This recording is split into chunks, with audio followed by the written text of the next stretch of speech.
Okay, let's see if we can get wrapped up here with this last bit of the lecture. And wanted to look at gated communities, specifically in India, but we've certainly seen these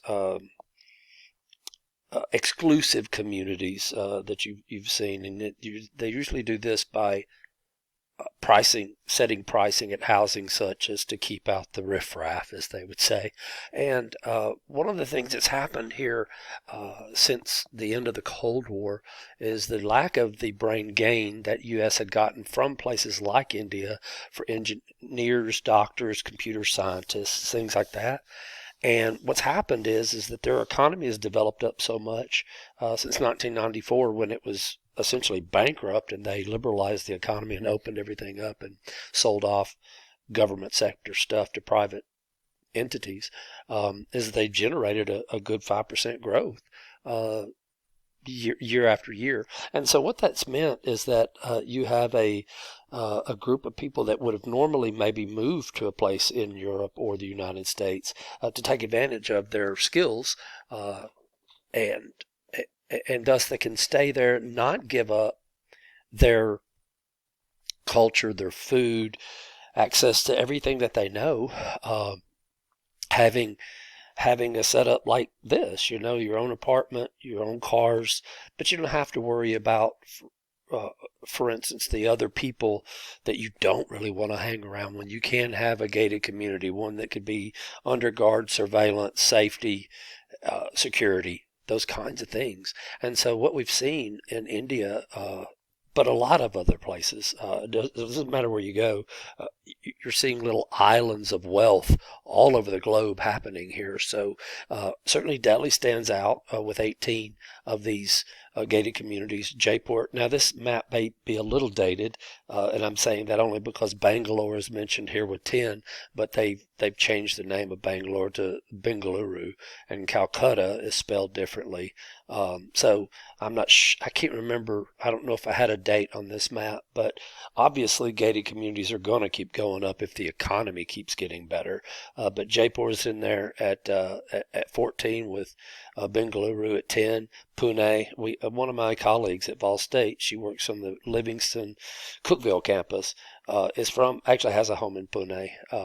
Grija Shinde, Dr. Shinde teaches in the biology department. But anyway, so we see these change in cities where you have micro cities of wealth within the larger city itself.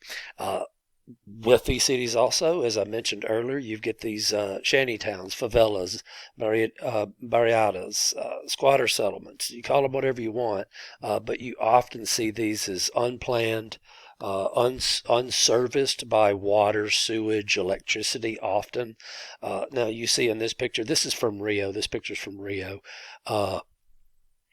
And they have got electricity in here, but I've been to plenty of these outlying slums in places in Africa, in India, in Peru, in Mexico, and dirt floors, no electricity. You've got to go get the water.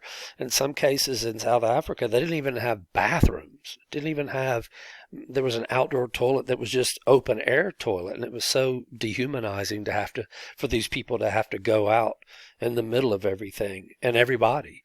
And so these shanty towns, you'd say, well, why would they come there? Well, they can't make a living on their poor little plot of land anymore. The money is in the cities. So you move to the edge of the cities or into the slums just to have access to it. You go out every day looking for work.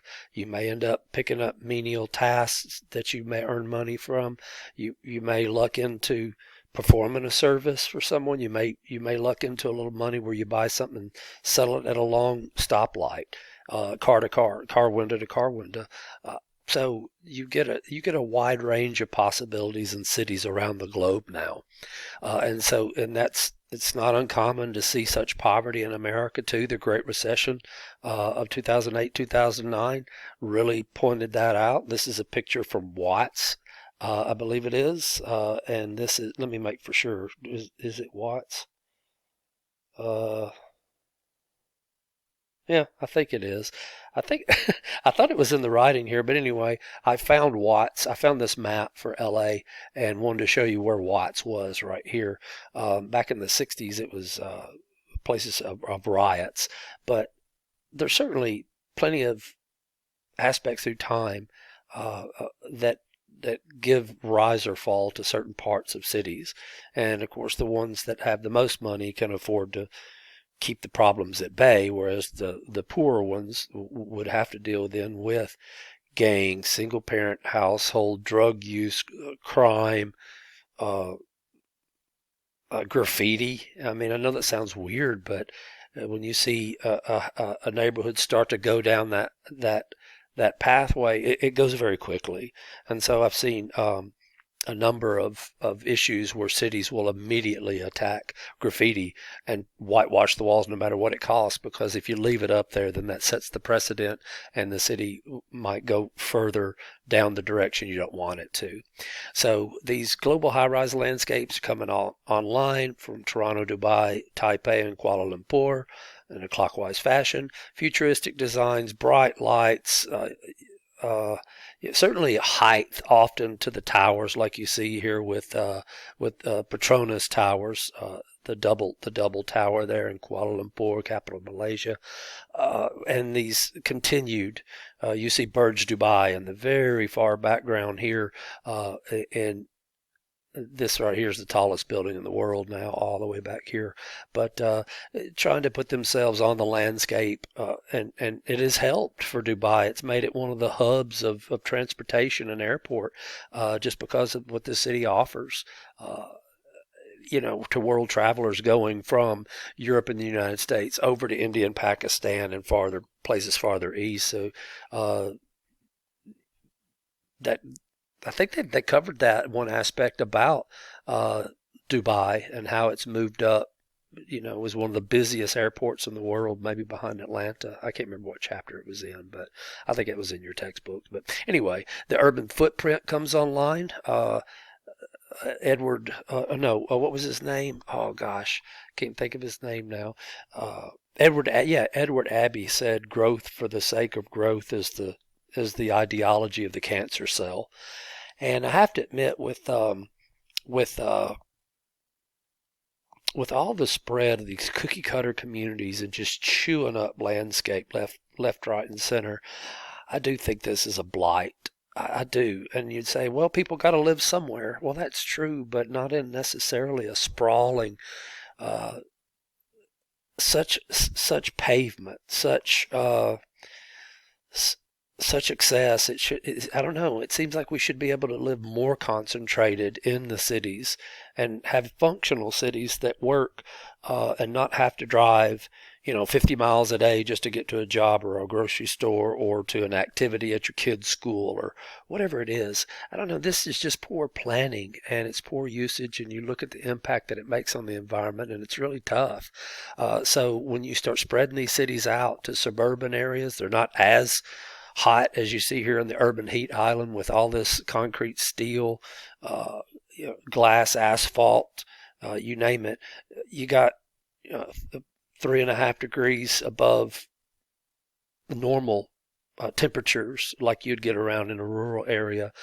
This is showing about 20 degrees difference here between the rural forested area and the heat that you'd be given off from these buildings. Of course, all the car exhaust and factories is going to play a role in that too. But when you look at this, it's it is a problem, but then there are solutions to this too. I mean, when you start looking at these things, well, obviously metal is going to get hotter. That's just what metal does. And this goes on into the night, and it really changes the function of the city itself. But you can change it back to something else when you look at the green roofs and walls that Sydney has implemented, or the rooftop farming and gardens that they've put into Tel Aviv, where they actually use this for the culinary arts and developing dishes in Israel. So there are ways to soften the hard edges of the city and to mitigate all of that urban heat island. And so when you look at some of the risks of climate change and how that would affect the cities, we'd certainly see the biggest issues being increased intense rainfall and temperature increases with heat waves. Those two are really big, obviously.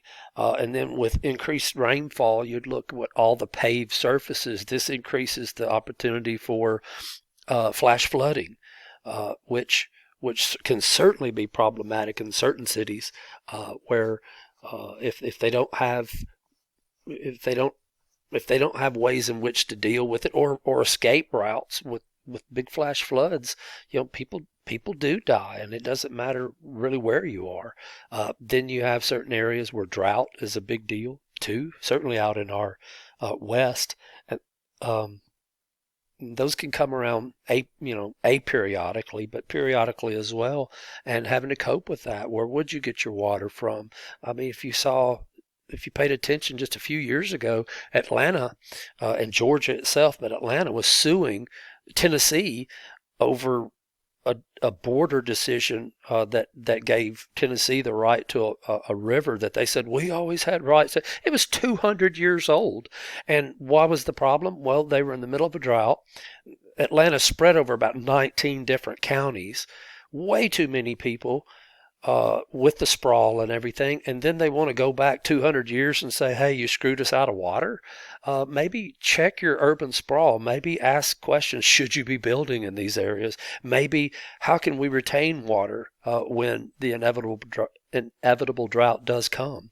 So it's wild for me that build, that idea of the cancer cell is what a lot of cities do, and Atlanta is one of the worst sprawling cities there are. So I'm going to go ahead and wrap this up, but understanding that different places have different levels of preparedness, whether it's cities or whatnot. So you look at the United States, and we certainly see that we're kind of behind in this planning, and it's usually because of local budgets and not being able to necessarily really plan ahead. But believe it or not, cities have done a lot better in dealing with climate change preparedness than our nation as a whole has, because the national government has people still throwing those old tropes out there that, if we do green technology and windmills, that hurts people's jobs, and we do this and there's all these specious reasoning and illogical fallacy arguments that people throw out there that say this can't be done. Well, that's somebody that doesn't want to see it done is really what that means. So we'll go ahead and wrap up here and say that it is going to be the southern parts of the United States. If you look ahead, this is for 2080 to 2099, and we're going to see how much of predicted damage it is with the county gross domestic product each year. It's going to be substantial across Florida and Mississippi and Alabama, Louisiana, Arkansas, Texas, Oklahoma, and significant areas of, for instance, out in Arizona.